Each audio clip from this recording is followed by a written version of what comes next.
কোনা যাব তো হঠাৎ করে যেহেতু শুনলাম যে এরকম ধর্মঘট তো আসলাম। তারপরে এখন যদি বিআরটিসি বাসের ব্যবস্থা যদি হয় তাহলে হবে, না তো বিকল্প ব্যবস্থা করতে হবে। তাছাড়া এভাবে হুটহাট এইভাবে অনলাইনে টিকিট ছাড়ার পরে হুটহাট করে এইভাবে এরকমভাবে অবরোধে যাওয়া এটা মনে হয় না যুক্তিসম্মত।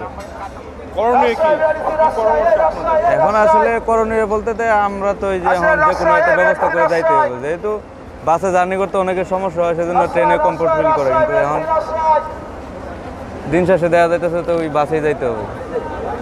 ঠিক আছে, একটা অপশন তো পেলাম। আপনাদের থেকে তো কোনো ভাড়া নিচ্ছে না?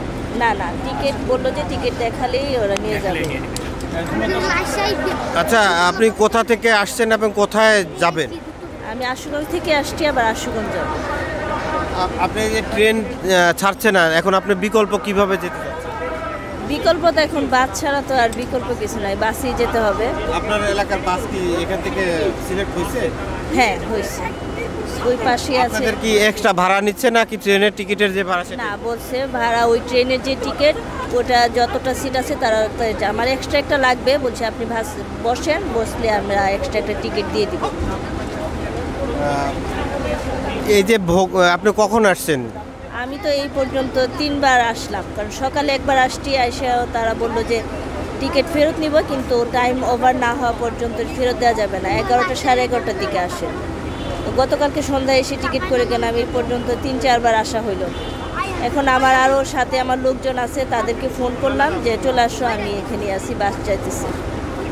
আচ্ছা, আপনি যে বারবার আসার কারণে যে আপনার এক্সট্রা টাকা খরচ হলো, আপনি লসের বিষয় কি? এখন কি করব, এটা কি করবে, এখন লসের ভার তো নিজেরই, মানে এটা কার কাছে বলবো বলেন?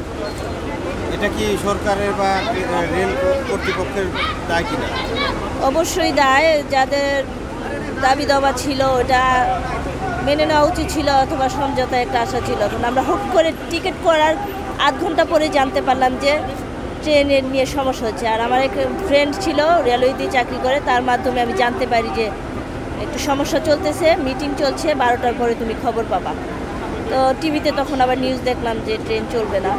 তো সকাল থেকে তো 2-3 বার চলে আসলাম। আপনার নামটা একটু বলবেন? আমার নাম হচ্ছে এলিনা।